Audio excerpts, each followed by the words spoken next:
Welcome, everyone, to the 10th episode of Across the Decades. Today I'm joined by my brother, Carlos. Hello. If you wouldn't mind, before we start off, flip over the hourglass. That'll be our reference for the rest of the podcast. And, of course, as with every podcast episode, we have to start with a quick cheers. Cheers.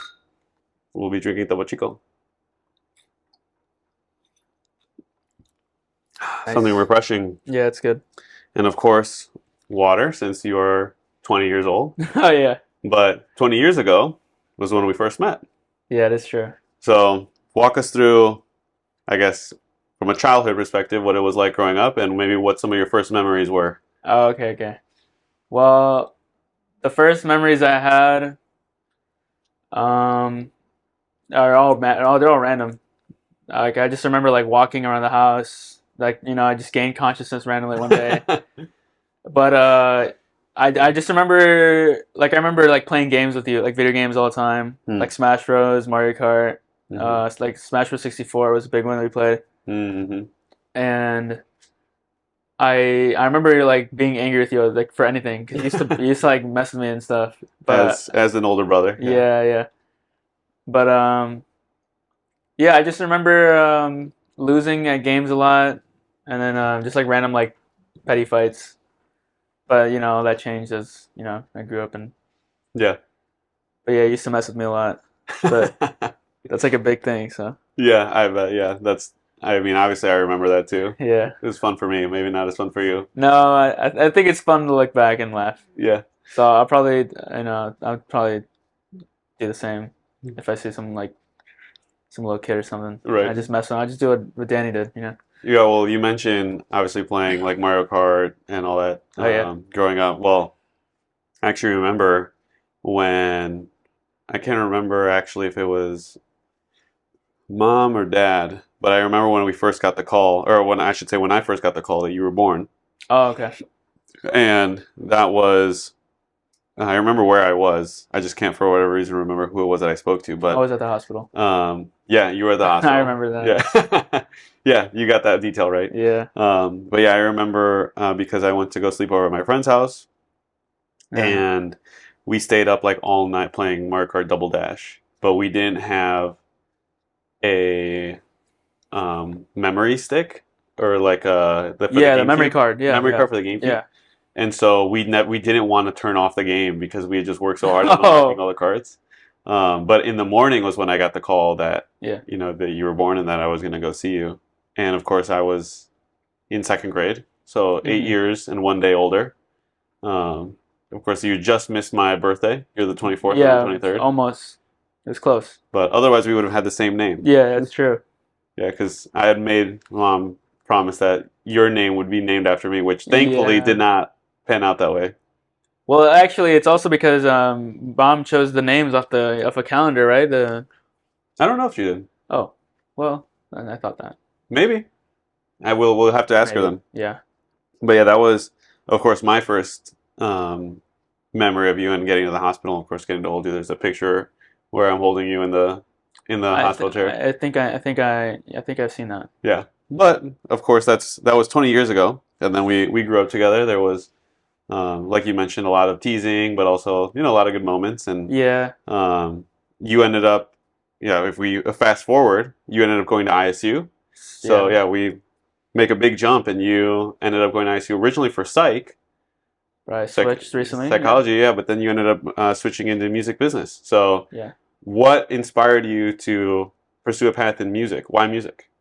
Oh, wow. Well, that's like a really big question, because at first I thought I never even considered like music for anything, period. Like until like I want to say 2 years ago. I used to listen to a lot of video game soundtracks. Like I used to listen to specifically like Pokemon Coliseum.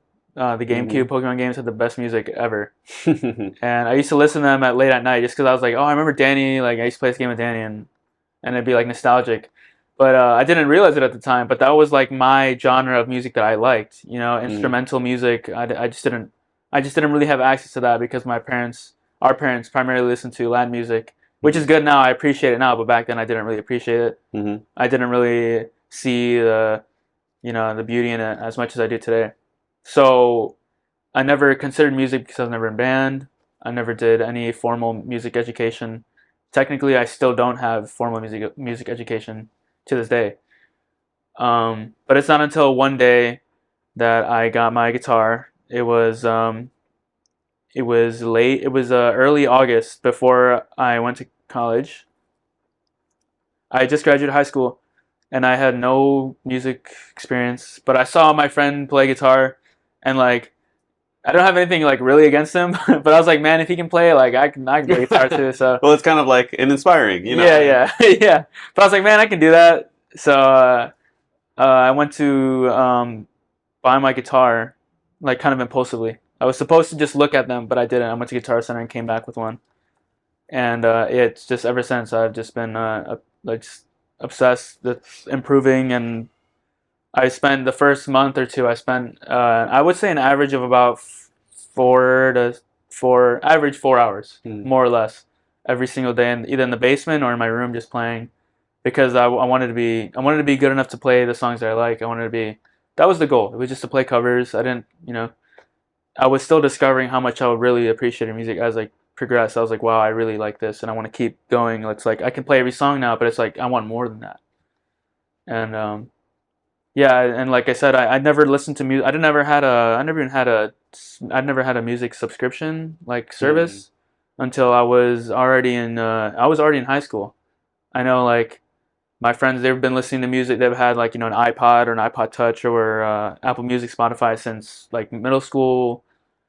Before that, but not me. I just didn't. I didn't find the music that caught my attention, which dragged me into appreciating all music. But it wasn't until I discovered.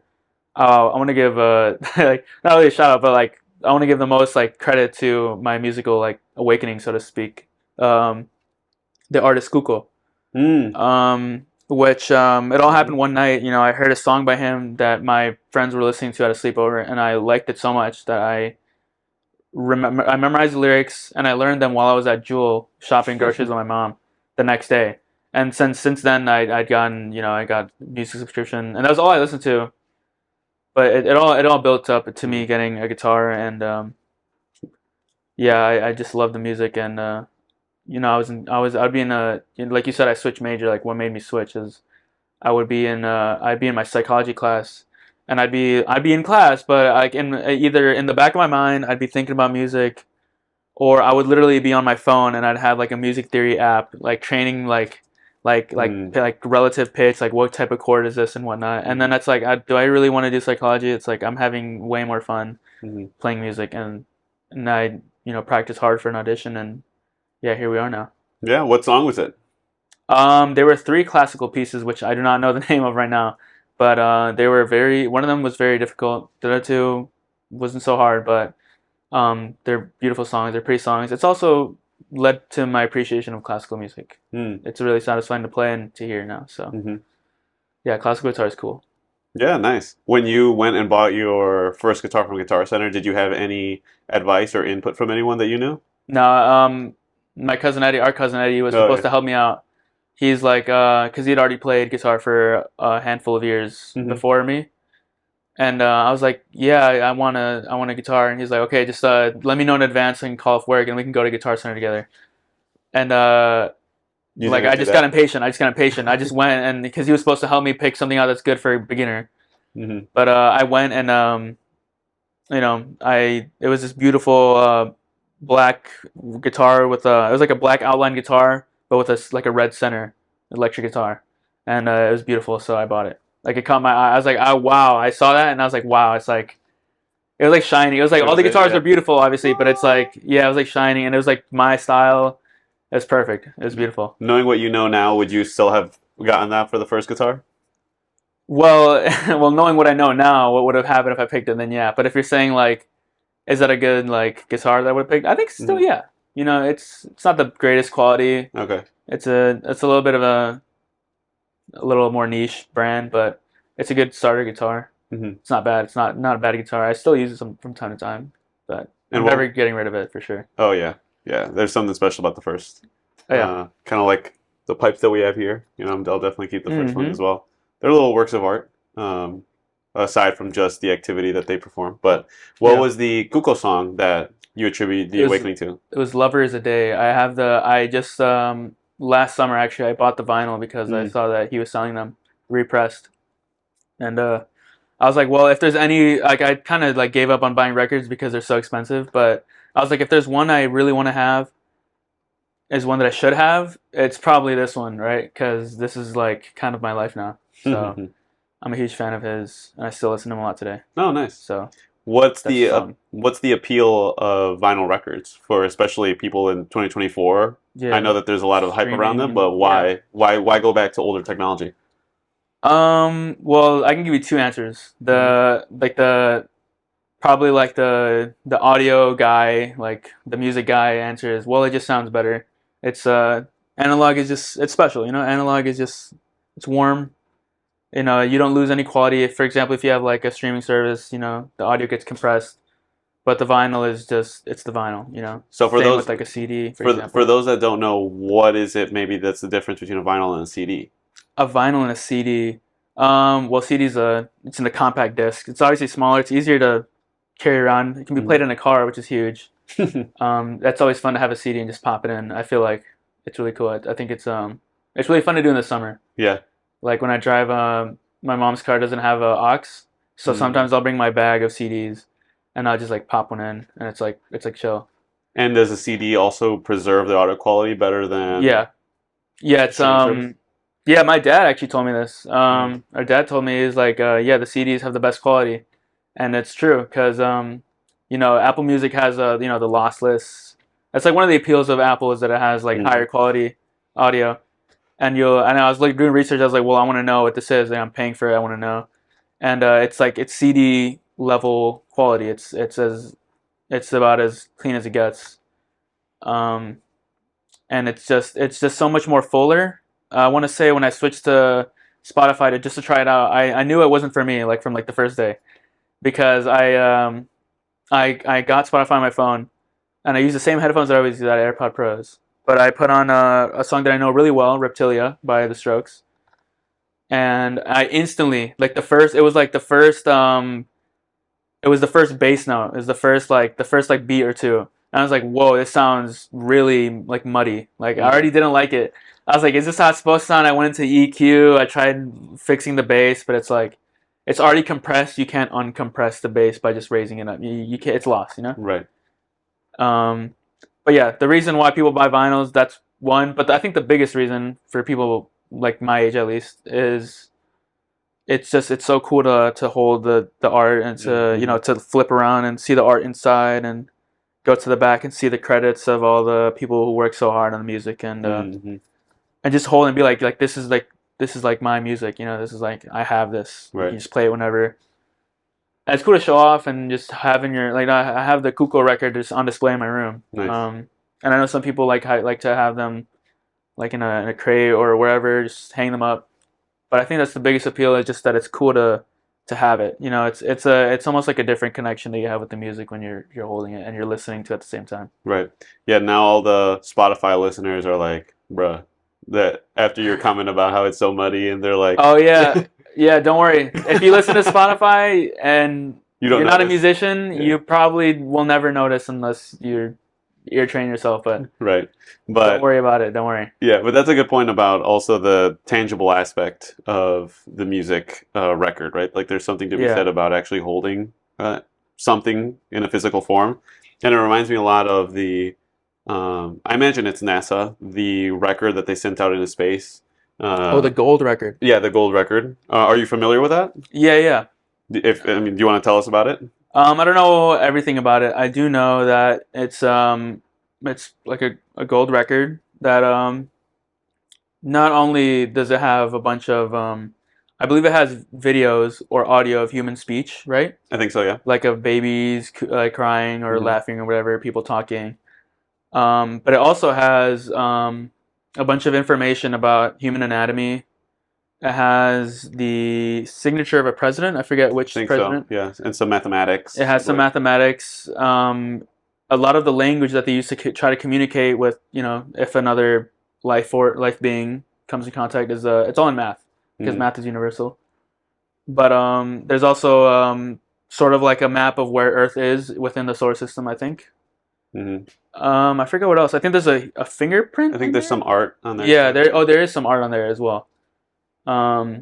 It's a cool thing. Yeah, I think it's really cool. Definitely encourage people to look it up. Yeah. That's like a good human thing. Like that's a cool thing that as a species we can say like Yeah. we did that. You know, we put a gold record in space. Right, and also I guess I don't know if we touched on it exactly, but the vinyl works through like when we say that there's information etched into it, it's because of the way that the sound waves are etched into the actual record itself. Oh yeah, it's kind of cool. Yeah. Mm-hmm. So the way that people could interact with it, or maybe not, people's probably not the right word, but other beings, if there are any, right?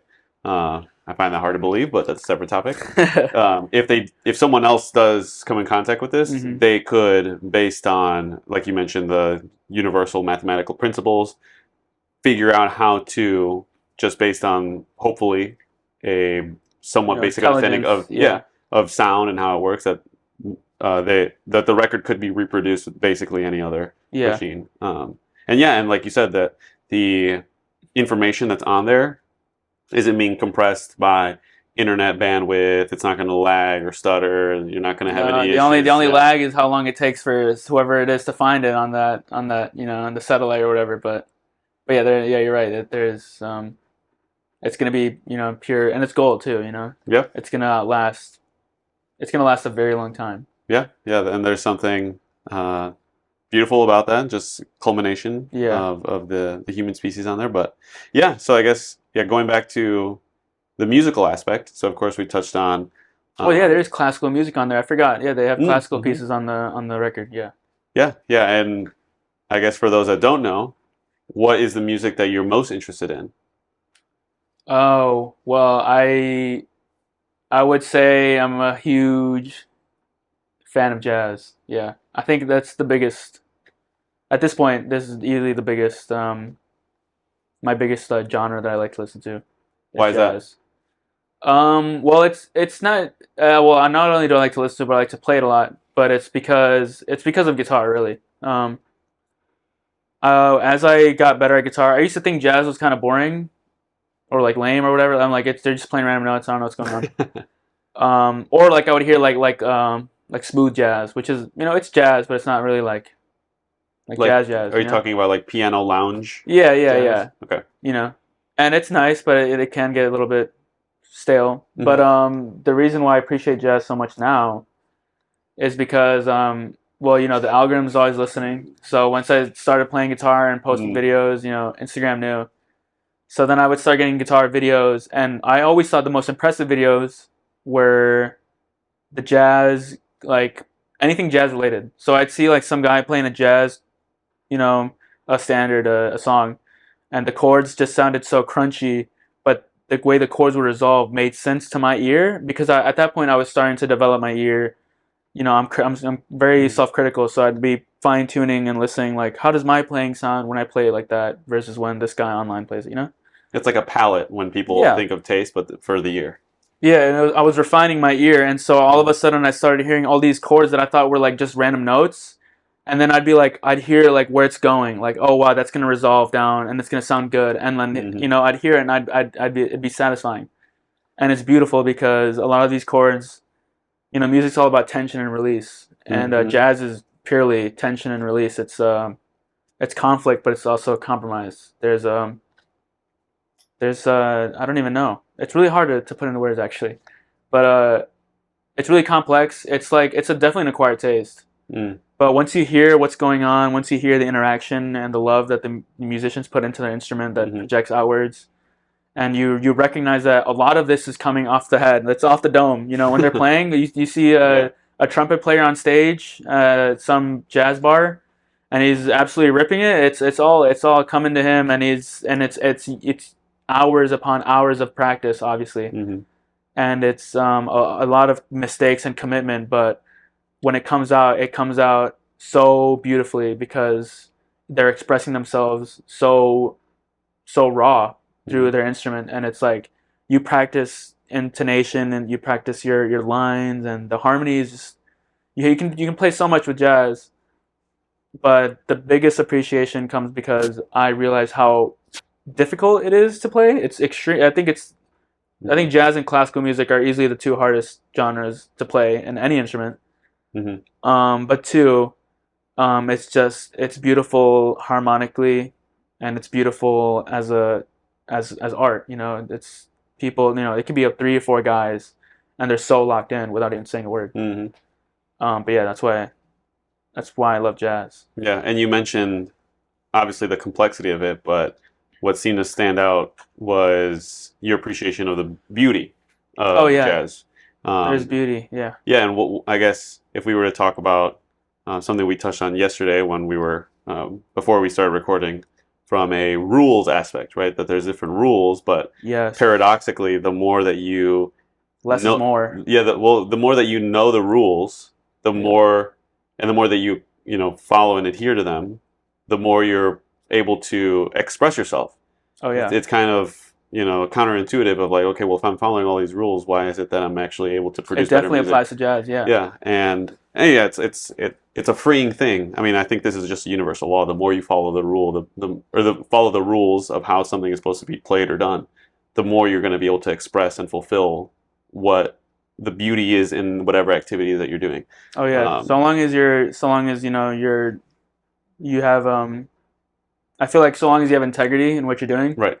Then yes, I definitely agree. Yeah, and you mentioned that there are moments when you can also break the rules, but they have to be either within a broader limit of maybe like a wider constraint of rules, or done intentionally so as that it kind of still follows another rule in a way. I think when you say that, I think of like it's one thing to like play a song and then like go kind of crazy, but it's another thing to break your instrument. Right, exactly. Yeah, I see what you mean. Or like if I'm playing jazz and then all of a sudden I start sneezing, like what? Sure. Actually, there was a guy who played a song. He was playing bass and he was laughing in rhythm, and the song. And he called it laughing in rhythm. He was laughing while playing bass. It was actually Or I mean, you just start screeching, or like something. Like sure, technically you're breaking a rule, or like you are breaking a rule, but it's not.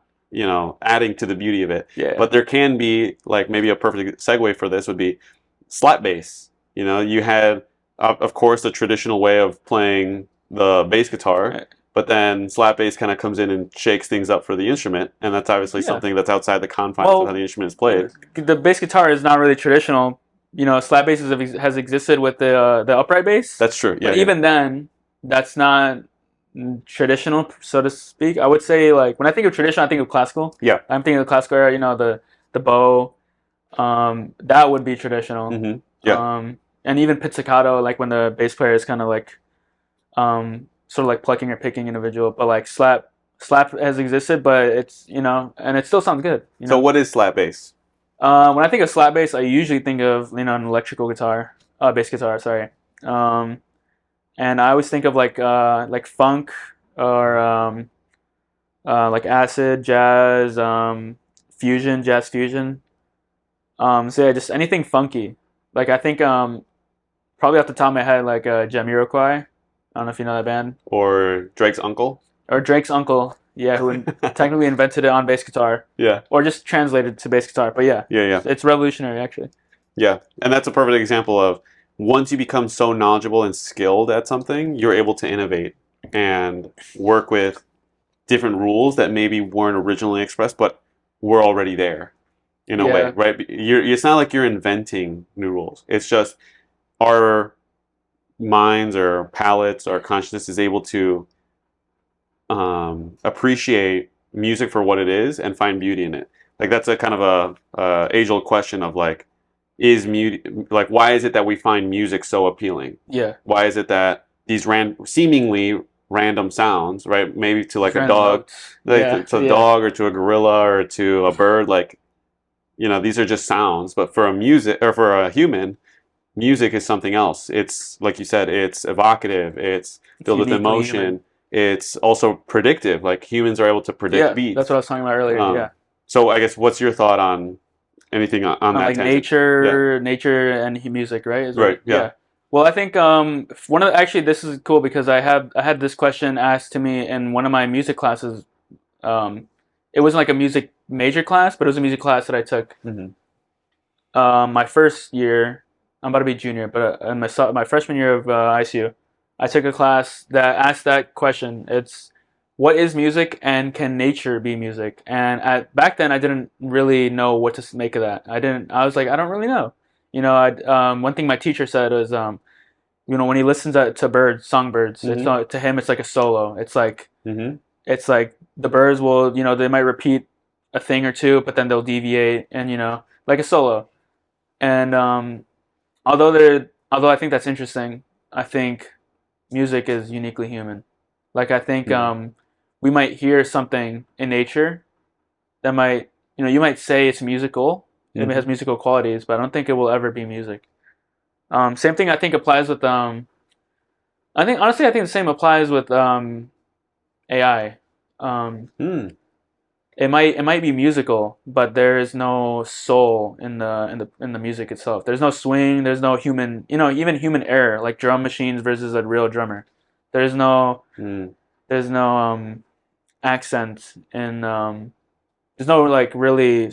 Yeah, no soul. There's no intention put behind the notes that come out of an AI generated song, I think, and that's why I think at least as a performing musician, I don't think I would have to worry too much about that, because I think there's always going to be something special about making the music live in front of an audience than it is to just ask an AI to make a song, because I mean most people only care about the final product of the song. I don't know a company that's going to hire a team to make an AI that can jam with musicians. I don't think that's going to happen. People only care about the final product of the recorded song.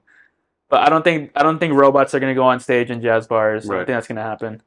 Yeah, and this is something that I've noticed even more broadly about you. You actually kind of touched on it with the vinyl records, that there's something nice about it being tangible. Yeah. Where I think in the lead up, especially during the digital and internet age for the past 20, 30, 40 years, there's been this attempt to disconnect the temporal, or let's say like the physical, from the spiritual, or maybe like the mental aspect.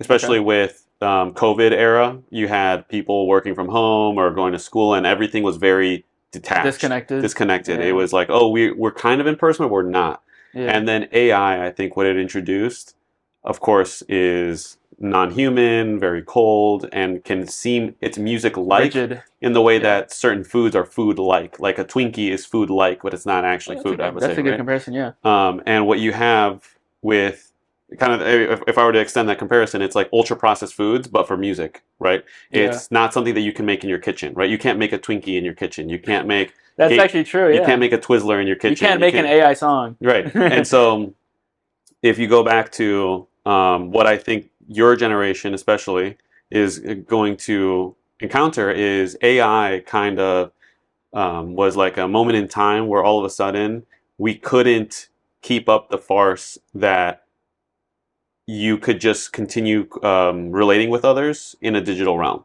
Because what AI essentially does, not just for music, but also for testing, or like, quizzing people on whether they can actually write essays. Yeah. I forget who said it, but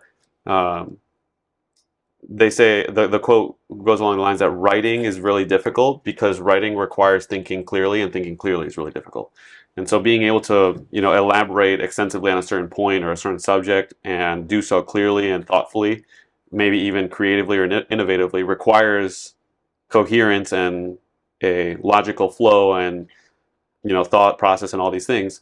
Mm-hmm. And basically the point that I'm getting at is, now professors and teachers are up against the problem of AI and saying, okay, well, now we can't just send students home and ask them to type a 5-page paper on a certain subject, because AI can do that in 10 seconds. Yeah, I can just write it down for you. Yeah, and now you have to face reality. And reality is, okay, well, you're going to have to come back in the classroom. You're going to need a number 2 pencil. You're going to need to write on actual paper. Yeah, that's and you're going to need to read actual books now. And I think AI has took us to the point where now we're like, okay, it's like a breaking point. You have to go back to in person. You have to perform. You actually have to not just depend on the information in your fingertips. Yeah. The quote, another quote of like, humans nowadays have more information than Socrates and Plato ever had, right, at their fingertips. But what that essentially does was offloaded our ability to think. And now people don't memorize anything. When books were first invented, and manuscripts were first invented, the Hebrews were complaining that people were going to stop memorizing, stories. And that's exactly what happened. If you ask someone to recite 300 pages of a certain book off the memory, nobody has that skill anymore. And it just keeps deteriorating, right? Books, and if you're like, okay, now I can rely on the book having the information, then now I can rely on the computer having the information. Now AI can just generate information for me, and it's a huge paradigm shift. That's in my philosophy class we kind of touched on Western epistemology versus Native American epistemology, and this is actually one of the things that I can connect to, is that when Europeans came to America, they realized that a lot of like the standard of like empiricism and measurement and correctness and scientificness and predictability-ness is not really present, or it's very different for Native American culture, where in Native American culture it's a lot less so to speak evidence-based, and it's a lot less cold cut this, but it's a lot more like storytelling. It's a lot more believing in things that are greater than what we can touch, believing that there is something else going on in nature that isn't just gravity and forces and evolution, but that there's greater forces and meaning behind the things that happen in this world. And the Europeans, they made fun of the Native Americans for that, but I think there's a lot to be learned. Is that in the science world, it's all it's very easy to say, well, I have proof for this, but it's also really easy to let yourself go and have what's it called, confirmation bias about something, and it's really easy to let ourselves go and kind of just lose ourselves in these numbers and these cold hard facts, which it's not. It's the problem isn't the facts themselves. It's really our relationship to the knowledge that we have is what's harmful. Yeah. And there's a lot to be learned. That topic was really interesting. There was a lot that I learned from kind of studying how their culture, Native Americans, is different than ours. Yeah. And so just to define terms, you said epistemology. Epistemology is just how we know that we can know. Yeah. Right? It's essentially just the field of the branch of philosophy that stems out of I think it's a subset of like human anthropology, of either that or ontology, which is a study of reality, that it just questions, okay, well, how can we know what we know? Like, how can we know anything with certainty? A typical example is, how do we know we're not just brains in a vat? Oh yeah, that connected. Who was the guy who said that there might be an evil genius or an evil demon? Do you remember that? There was. If you keep going, maybe. Well, there was this philosopher who wrote. I don't remember if it was a response. It was a letter. And the whole thing was, how do we know that anything is real? How do I know that I'm not dreaming? And how do I know that there's not some sort of evil higher power that's controlling me to believe that everything's real? To believe, for example, how do I know that someone's not controlling me to believe that 2 + 2 is 4 and in reality is 5? But I can never, perceive that or comprehend that. And that would be like Western epistemology. It's like, how do I know? It's like, I need to know. I need to have facts. I need to have proof. But it's like, you can never, but if you ask a Native American that, it'd be like, they might say, well, you can't really prove that. You can never prove anything. And I would say you can't prove anything. You can only give evidence. Well, it depends on, what your fundamental belief of like how you can. It goes back to what you said, like epistemology. Like, how can you know what you know? Yeah, it's like, I can't prove to you that we're talking right now. It's like, what if I touch you right now? What if that's just my brain? Yeah, your brain in a vat. Yeah, or what if even a brain, like a computer, or who knows? Yeah, exactly. So it's like, but you don't live your life like that. Like, you don't go outside and you don't I don't know. You don't go to the store and you don't like take it, buy a juice and then go home and test to see if it's like poison. Like, no, like no one lives their life on that. Or you also don't live your life on like like, wait, what if I, like, when I visit my friends, like, they try to kill me? Like, Mm-hmm. you don't live, like, the evidence is that your friends are trustworthy. The evidence Exactly. is that drinking juice from the store is safe. The evidence is that this and this. But we, as a Western European society, we get lost. We forget that sometimes. Yeah, two things that I think tie in nicely there is the first, a famous quote from C.S. Lewis is, I believe in God in the way that I believe in the sun. Not because when I wake up, I look out my window to see that the sun is up, but because the sun is up, I can see everything else. So because I'm able to see, period, I know that the sun is out. And that's essentially his way of saying, like, that's how he knows that he can believe in God, because otherwise there wouldn't be a reality. But to your point about, from a epistemology, from the European standard, coming into the Native American world, and of course you have a very empirical, quote unquote, science based, very logical oriented. A lot of that comes, especially basically at the turn of like the Enlightenment period and Descartes. Yes, Descartes. Yeah. Yes, we read Descartes. Yes, yeah. Descartes. Moore. I forgot his first name. Who was it? Moore. Moore. Oh, Thomas More. Yes. Yeah, yes. Saint Thomas More, a very prolific and admirable saint from England, who actually was martyred. His feast day was actually recently, but yeah, Saint Thomas More was a great thinker from England that I think opposed Anglicans, the divorce with King Henry IX and King Henry VIII and all that stuff. But anyway, yeah, Descartes, brilliant thinker, but he comes up with this skepticism of like, how can I even know anything? His anxiety. Yes. Yeah, and so he comes up with the famous phrase "cogito ergo sum," which is "I think, therefore I am," but which is to say, like, if nothing else, I know that I'm thinking. I know that at least something is happening, and so therefore I have to exist. Which actually is built off of a pre-existing belief, which is St. Augustine's thought in the 400s, where he says, basically the summation of it is, I doubt, therefore I am. Which is to be able to doubt already is an indication that you're confronting reality. But I didn't know that, but that yeah, I just thought about that, and that does make sense to me. Yeah, and so yeah, we got a little bit off track, but yeah, that makes sense in terms of from a European standpoint. Yeah, you start to see a very logical based perception of the world, and that's only possible through essentially Christianity, right? It's because of Christianity that we have science. So a very common misconception is that Christianity is anti-science or whatever, but it's actually, Christianity gave us hospitals, gave us universities, gave us the study of science, because you have to believe as a fundamental axiom that the world can be interpreted. That there is order. The only way that mathematics. The only way that or that there is an invisible world that's not discernible by the eye, that can be measured and quantified, which is mathematics and all that stuff, and that it's good to do so. Like pi, and like we didn't invent pi. Right. Yeah, that those things are discoverable, but that ultimately, a lot of people nowadays just take for granted that truth is good, and that discerning truth is going to lead to human fruition, but that might not have always been the case. I mean, a common example is like the atom bomb.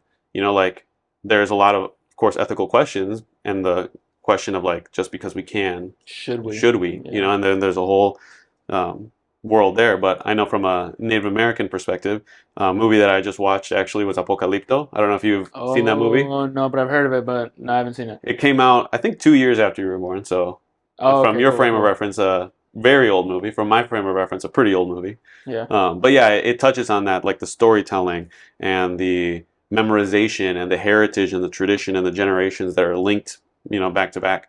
There's a lot that is still important there that I think hopefully we try and reinvigorate with this whole coming back into reality, and not just depending on a bunch of random people all the time, and moving to different places and being so disconnected.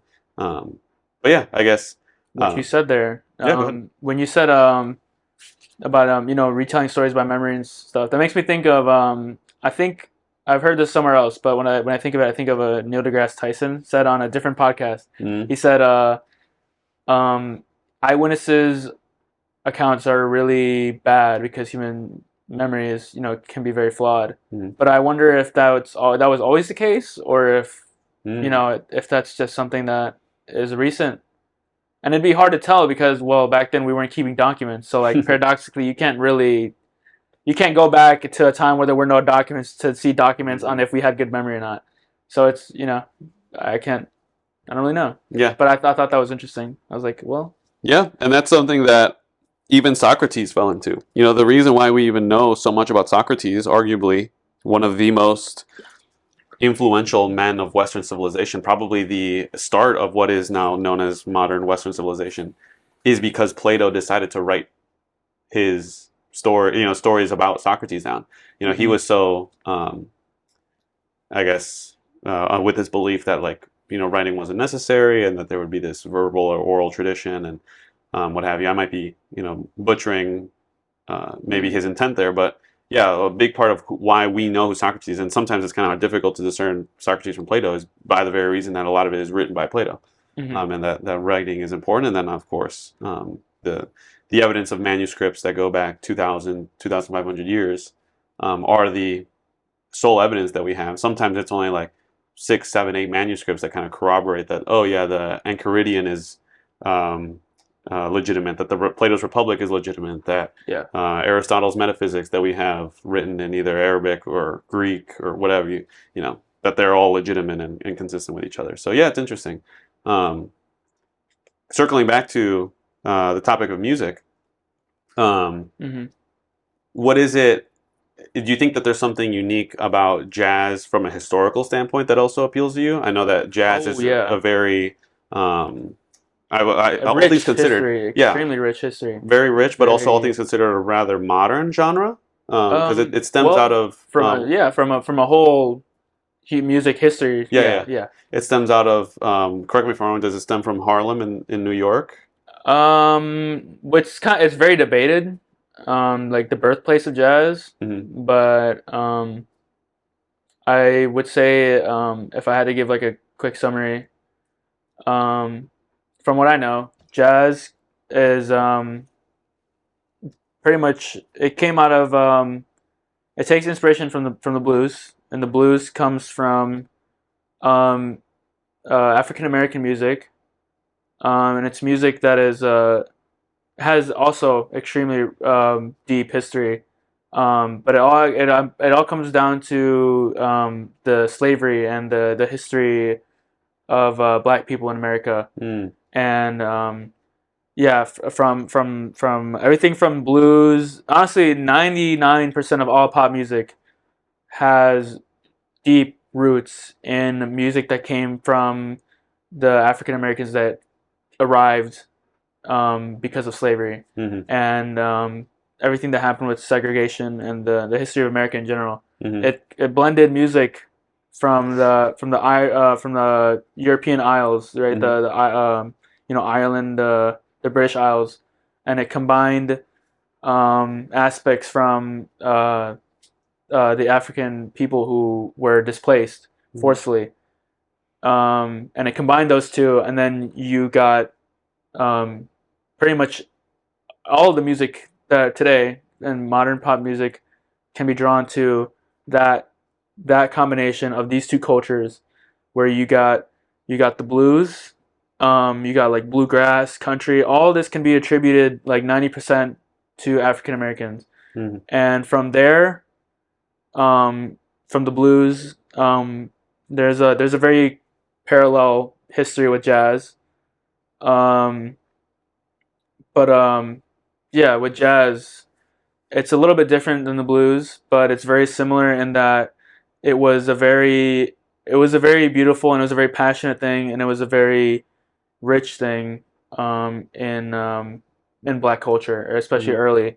It was almost you'd almost never see like a white guy playing jazz, and it was almost like, I might be getting the history wrong a little bit, but one of the biggest things, for example, in jazz history was Bill Evans, who I believe was born in Europe, or at least his parents were European. It was this white dude.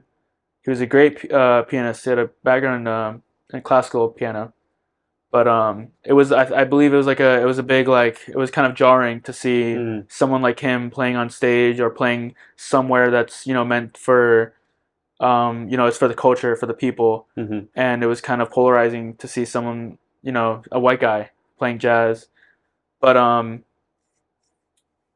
Yeah, I definitely think it's important to learn the history, especially for me because I mean I play it a lot, and I want to respect the art form, and I want to respect the history that came behind before me, and it's something that I love. So I think I really do have a lot of respect for like all these musicians, like even like the Latin America side, like Dizzy Gillespie. I'm blanking on her name. She does what was her name? I'm blanking out, but I'll remember in a sec. But the whole salsa thing. That's what I was gonna say. Yeah, the whole salsa, the Afro-Cuban bossa nova. Are you thinking of Celia Cruz? Yes, Celia Cruz. Celia Cruz. She was a super Cuban. important band leader and super important and influential in salsa that had spread from New York. But yeah, I have a lot of respect for all these guys, and I go back. I still listen to them. I still listen to Dizzy Gillespie's old records. I still listen to Celia Cruz. I still listen to even like newer, or relatively newer, like John Coltrane, or Miles Davis, Grant Green, guitarist, jazz guitarist. But yeah, the history is very deep. It's very interesting to learn about. Yeah.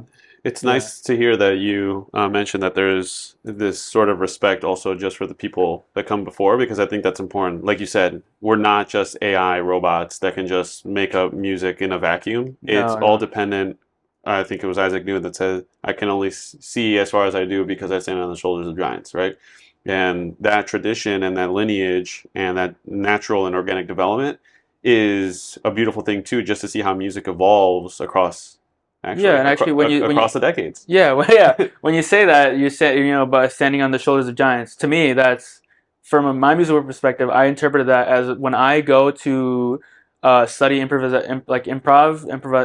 on my guitar, and I study improvising jazz solos. Everything is off the dome, right? But when you said that, I made this sort of connection in my head. To me, that would be like me saying, I know how to play jazz because I went back and I listened to the music of the greats, and I took their vocabulary, their lines, their licks, their phrases, their intonation, how they play, their harmonies, and I took all these things and I am able to produce music because I went back and I studied their work. And I do that a lot. Solo transcriptions, I'll go and I'll listen to a solo that I like.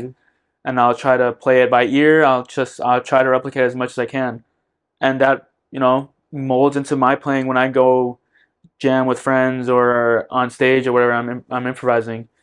It's like, oh, I can play, but it's all this is because I respected and I went back and learned all the greats that came before me. Yeah, it's so important that you said that, because G.K. Chesterton, famous apologist, or Catholic apologist that actually helped convert C.S. Lewis through his writing, said that we shouldn't be independent thinkers. Please, nobody be a self-attributed independent thinker where you're just like a free solo thinker, because what you're saying, an echo chamber mid. What you're saying is essentially, I can only reach as far, likely, as my father or my mother reached generation before, and then they only reach as far as their father or mother reached. We know what we know because we depend on prior generations telling us what's good and what's bad. We know the cure to, or I don't know, we have like painkillers, right? Yeah. We have the general, formula for general relativity. Maps. Yeah, law of thermodynamics, maps, how to make cement. These are all important things that we shouldn't depend on just ourselves. We should depend on people prior to us telling us, okay, this is the vocabulary, this is what you need to know, here's what's good, here's what's bad. And it's important to look at the past so that you can do that. And also, there was one other point I was going to make about independent thinking. But I guess going back to the topic of music, you mentioned salsa. Cumbia is another one, especially in the Latin American side, where you see the mix from, in especially south of Texas, you see a much more indigenous, well, I would say even within Texas, but you see a larger indigenous involvement with the evolution of music. Especially in the percussive aspect. I was just about to say that. Yeah, and even in wind, the wind instruments, flutes, samponia, things of that nature, where of course the Europeans tended to bring instruments like the accordion. Of course, the vocal aspects and pipes, the stringed instruments. Yep. Yeah. And the Africans would bring the drums, the percussive element of the keeping swing. a beat. Yeah, the swing.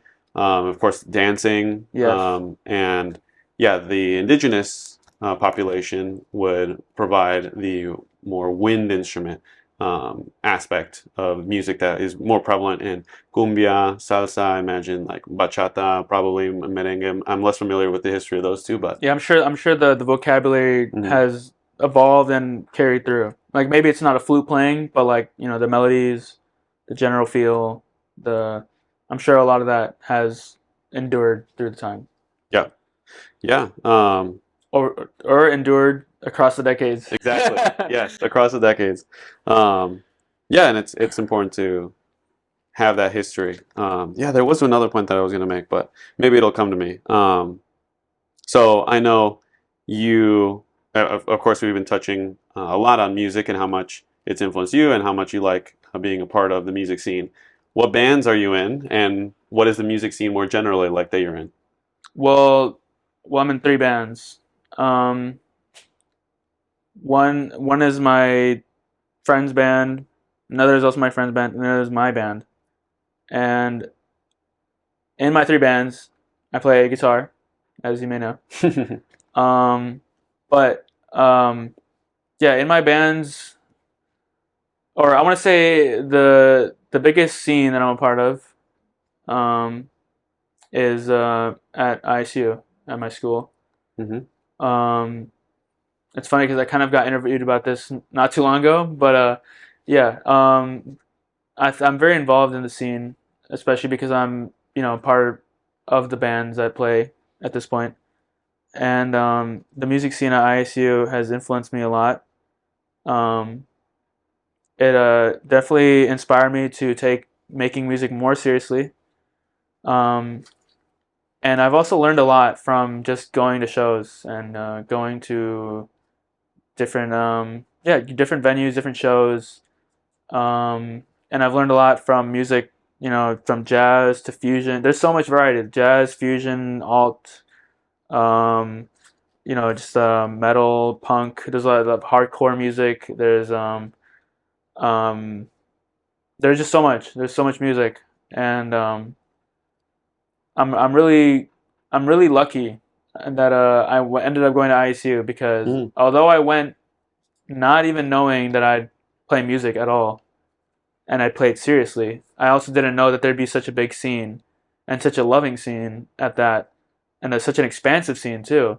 And it's perfect. It's like the perfect place for me to be, because although ISU might not be known as a music school, it might not be known as the best place to learn music, I think for a musician of my style, where I play guitar, which is a fairly versatile instrument, it's perfect because I can go and I can learn from all these different bands. I can name like 20 different bands off the top of my head, and I can tell you each what they sound like.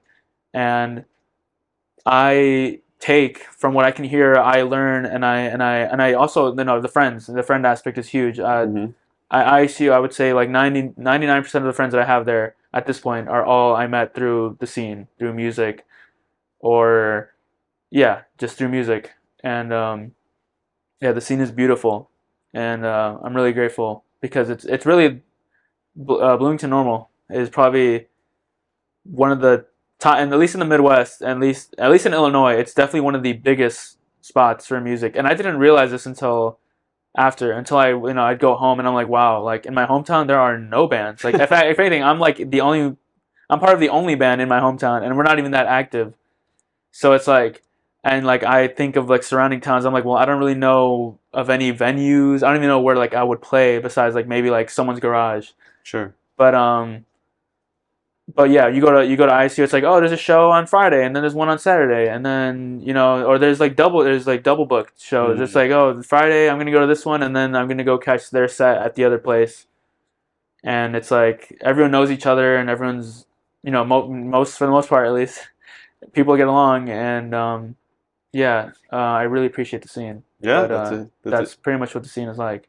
Yeah, that's a huge blessing. Sounds like very providential that you ended up going there. No, it's great. Yeah. And one of the things I actually just remembered the point that I was going to make earlier, which we can tie into here, which is it's important to also make the connection that to know to know how to think, you need to know what to think. So people make this distinction that, from an education standpoint, we're just teaching how to think, but we're not actually teaching what to think. But to actually teach that, you need to say like, okay, well, 2 + 2 = 4, or that music, at least most music, is going to be played with 4 beats in a measure, right? Or that there, C is going to be where you're going to be basing. It's going to be this tune, this frequency for C, and then from there, like you have to necessarily teach what to think so that people can start to learn how to think, and that's where you get like the language standpoint. Okay. But one thing that I wanted to get your input on also, circling back to a previous topic on memory. Yeah. How have you found yourself having the ability to memorize songs? How many songs would you say that you have memorized, and how do you facilitate that? Yeah, well, this is something that I learned firsthand, but also I just learned through one of my classes. Music definitely improves your memory capability. Mm-hmm. And I learned that firsthand, but yeah, it's like a fact. So I think when I pick up my instrument, I might not realize it, but a lot of things that I play, or I might not think it at the time, but a lot of things that I play are things that I've practiced so much that it just flows out of my fingers. Even if it's not exactly a song, it might be a line that I play, it might be a lick or a phrase or whatever, or the head of a jazz tune or whatever. But I find it at this point. You learn to walk before you learn to play soccer, or you learn to run, you learn to jump. Same thing with the instrument. You learn where to put your fingers, what sounds, how to get the sound to come out. Mm-hmm. Once you stop being in your head about the mechanics of I don't even know if this sounds right. Once you get over that and you can become comfortable on your instrument, for me the guitar, it's so much more about, you're less thinking about the individual notes, you're less the chords, you're thinking about the overall idea. It's almost like I don't think of every word I'm saying. I think of the general idea, not even the sentence. Sometimes I'm just thinking of the idea and everything else comes out. That's the same with the guitar. I kind of remember, this song kind of goes like that, and that's like I play and I find the chords and I memorize the song. And like I've learned songs. I've learned songs about an hour before my set, and it came out pretty good. So it's like its own language. Yeah. Yeah. And memorizing is so powerful. I encourage people to memorize more. Like when you come across quotes that you like, or songs that you like, or poems that you might like, memorize them, because that's how you really make it yours. And then you can also riff off of it. If you have something memorized, it's just like a knowledge base that you can also reference. At any point. Yeah, when you say that, it's a lot of also the thing that makes me able to remember songs so well is because I have a general feel for what music is like. Right. So if I'm playing, I'm like I can kind of feel, we're about to go into a new section, and I'm thinking I'm not thinking, did I play this 2 times already or 3 times, or how many times am I supposed to play this? It's like I'm not even thinking about that. It's like it sounds like it feels like in my heart I feel we're about to go to a new section, different chord, or whatever. It's because I did all the research. I learned music theory, and also it's just I'm open to hearing. Like I'm not focused like right here, but I'm listening to everyone, and I'm listening to us as a collective. And it's like I'm not stressing about the tiny things. It's like wait, this feels like we're going here, and it's like you said, music is predictive. So it's like once you open your ears and you're fluent on your instrument, all the previous knowledge that I memorized, it's like, like for example, like the rule of thirds is kind of is in music, kind of, where it's like if something gets repeated once, then it gets repeated again to solidify, and then it gets changed, like on the next thing, next repetition. That's like a very common pattern. And once I realized that, dude, I started listening to music so much differently. I'd be like listening to something, I'm like, we're about to go somewhere. Sure. I'll be listening to the intro and I'm like, we're about to go to the verse. And it's like, we're about to go into chorus, or we're about to go into a bridge. And I'd predict the melody, I'd predict the chords, I'd predict where we're going. And I'd never heard the song. And I to me, my non-musician friends would be like, yo, how are you doing that?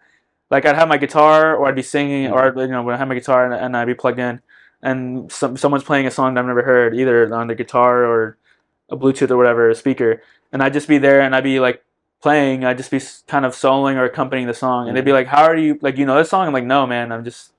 I can kind of just feel where the song's going," and it's like, but yeah, that's all memorized. Like I memorize all these things. I memorize where the notes are. I memorize intervals and all this music stuff. But yeah. Yeah, that relates a lot to a book that I just finished from Cardinal Ratzinger, also known as Pope Benedict XVI. He's writing on consciousness, and he says that it's like an organ that you need to develop. It's this sense that as you fine tune it, as you develop it, like any other muscle, you're just going to be able to do more with it. You're going to recognize more opportunities to use it. You're going to know how to use it appropriately. You're going to know that, for example, your arms aren't meant for walking. Sure, you can do like handstands and walk on them, but what their intention is for, the curling motion, the extension, stuff like that. And that, so too, something like memory, but he really focuses in on reason as we need to be taught to reason, and how, again, going back to what to think and how to think, but also morality, the aspects of like, how do we, if we take this analogy from music, be able to predict what the right thing to do is at a given moment. If you can take the unknown or this void of all these things that can branch that can happen, how do you know how to act and make music out of your everyday action, right? As St. Josemaria Escriva says, make prose out of the everyday actions and sanctify the day.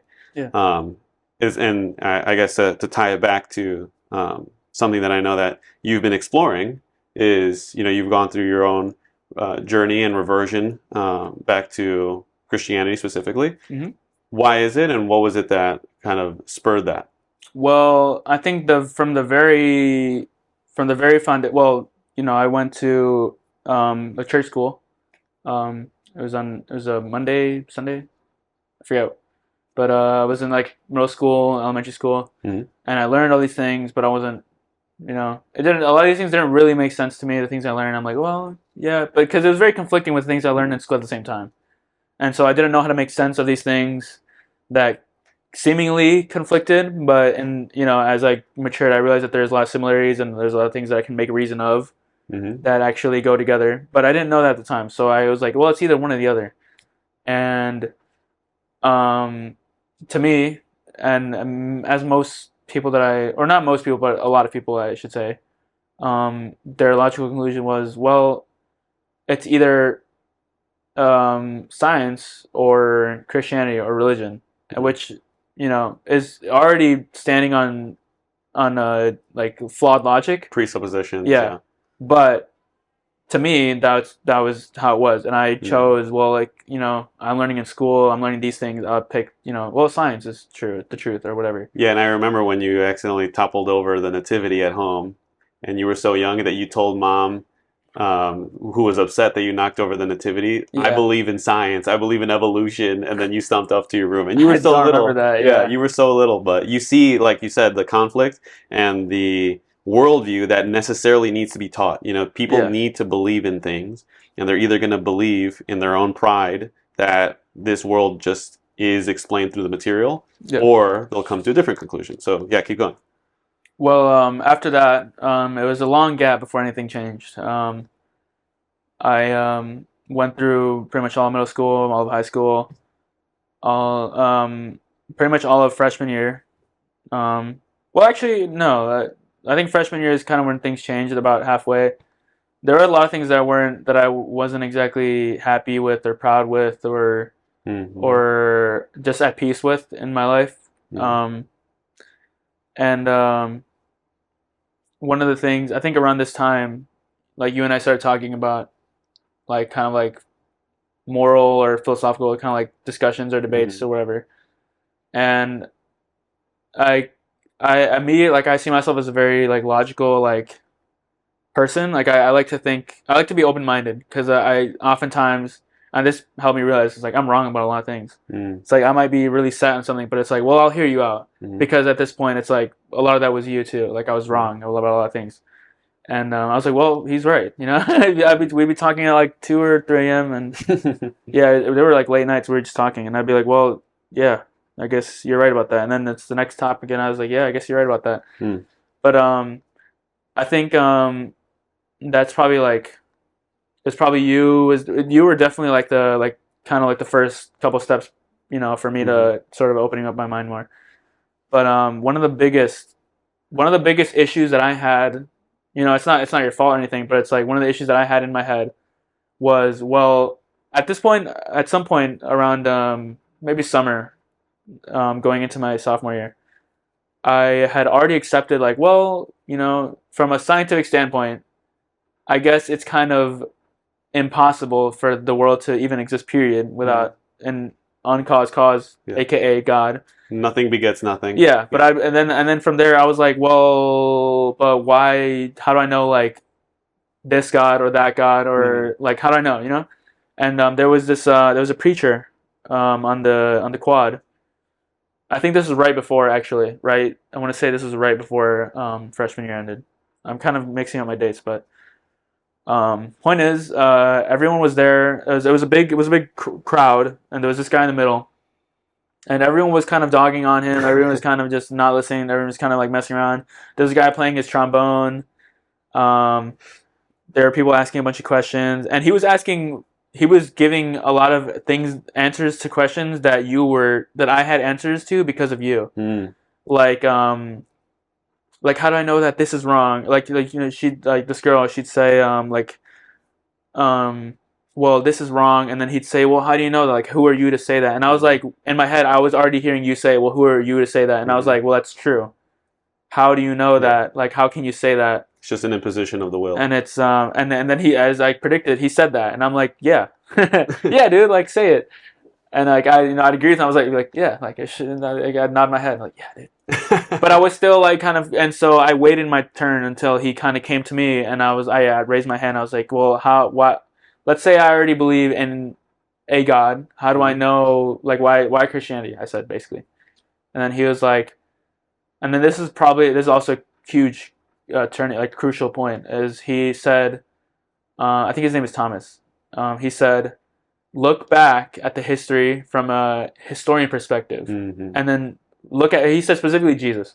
He said, look at Jesus' life from a historical perspective, and then it will all make sense to you. He said, read about how people died for seeing him. With the apostles. Yeah, and then read about what happened with the Romans keeping his body, and about, you know, obviously the last thing they want is for people to believe he's God, so it wouldn't make sense for them to like hide his body. Like that'd be the last thing they want, right? Because they were, you know, they're calling like blasphemy. And then read about all these things as a historian. Just go back and just read the documents. Just go back and research on your own. Just don't even worry about anything else. And then it will all make sense to you, because you'll have no choice, because it's history. Yeah. You'll have no choice. It's like me denying World War II. It's like, exactly. I can't go back and deny World War II, and I can't go back and deny like these thousands of people died because of what they saw. Right. And he said that. He's like, how many people have died for what they saw, not for what they believed? And I was like, okay, bet. So I went home and I just did a bunch of research. A lot of it was thinking, but he was right, you know. And I was like, well, I can't deny history. That was kind of my starting point, and then from there, it's well, yeah, people did die. People did. And it's like, well, I've got no choice. Like, it just is then, you know. And it was, and to me, it still is, and it always will be. So it's like, from that point on, it was much easier. It was still kind of a slow transition for me to kind of accept and realize, oh, I need to change this about my life. I need to change that. But and that's the hard part. It is, yeah, it is the hard part. But it's at the end of the day, it's like, well, I'm just a better person now. Like I think I'm just a happier. I think I just have a general direction. Like anything I do in my life, it's a lot easier for me to say, well, what would Jesus do? Like, should I apologize? I'm like, well, Jesus would probably apologize. Jesus would probably want me to apologize. Or it's like, what should I do? I've literally given out all my dollar bills today because I saw like musicians performing. I was with Haley. I was with my girlfriend. I would see like there was these these children on the street, and I was like, well, I'll just I have dollars, and I don't think I'm really need, and it's like, what would be like the holy thing to do is help people, and but yeah, that's what I mean. It's like back then I'd be like, I don't want to give them my dollar, but it's like now it's like I have like a second, it's like I have a new voice in my head that's like saying like, well, you don't really, there's someone who's a whole lot smarter than you telling you what you should do. It's not about you. Yeah, it's not about me. It's about this guy who's way more powerful and stronger than I am telling me, hey, this is what I would do. So I'm like, well, you're probably right, because I'm definitely flawed, and so that's what I'm talking. That's really like I talk to myself a lot like that. It's like, well, what should I do? Like, what would be like what would he do?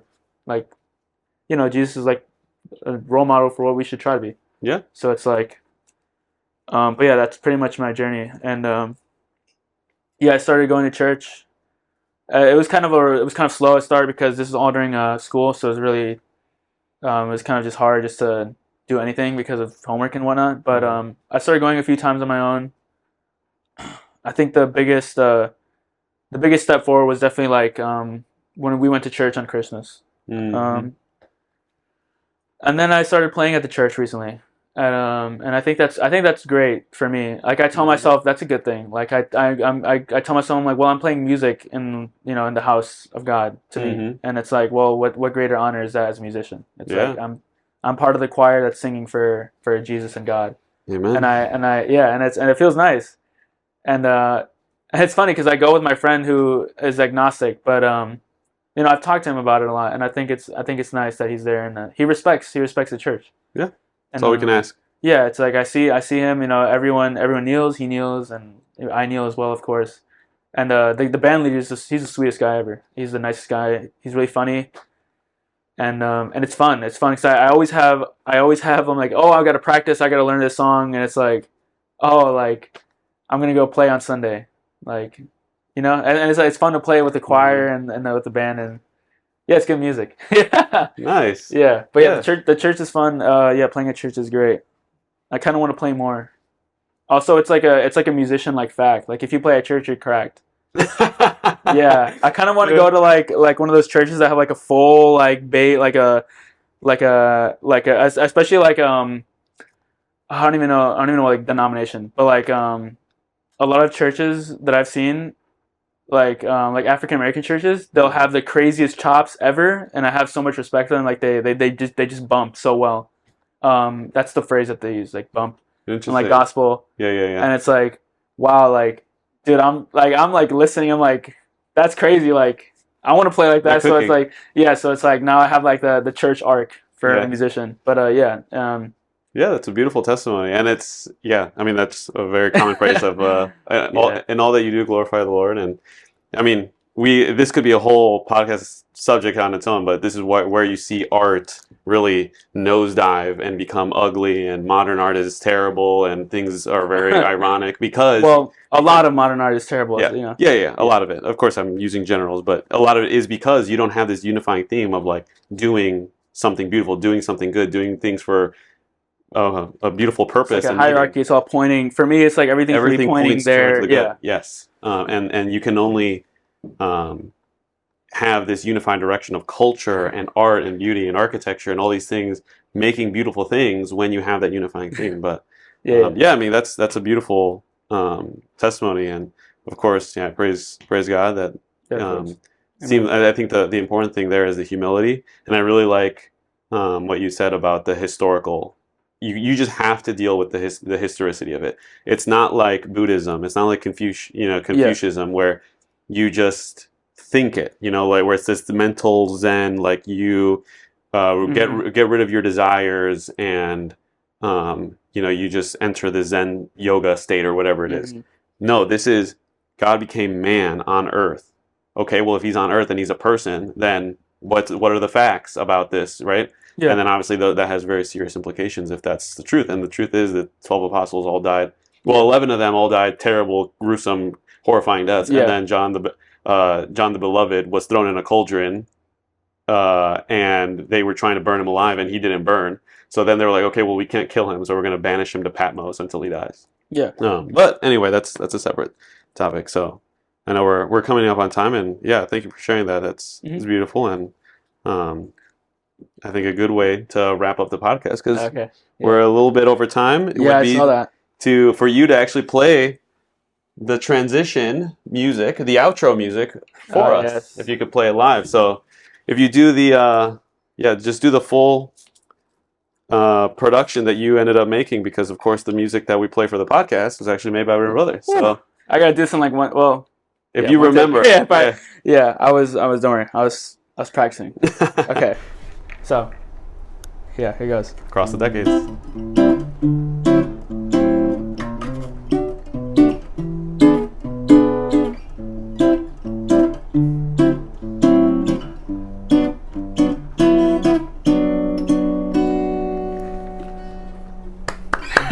Thank you. And what better way to end than that? So thank you. I love you. I'm so glad that you're here. Oh, I love you too. Thank you. And of course, this is going to be a shout out to Ma and Pa. I know they're going to be watching this, so we love you as well. And if you have anything else, any other shout outs that you'd like to share? No, I don't know. I can't think of anything. Shout out. Any shows that you want to advertise or anything like that? Any shows I want to plug? If not, it's fine. No, I just want to say listen to more jazz and learn an instrument if you don't already play. Learn the instrument, memorize. I encourage people memorize. That's something I need to do better at with my accordion. Yeah, jam with your friends. It's like the best thing ever. Nice, I like that. Yeah. What a better way to end. Thank you, everyone who made it to the end of this episode. This is, of course, the 10th episode with my brother Carlos. It was a great one, and I hope to see you all for the next one. Ciao. Peace.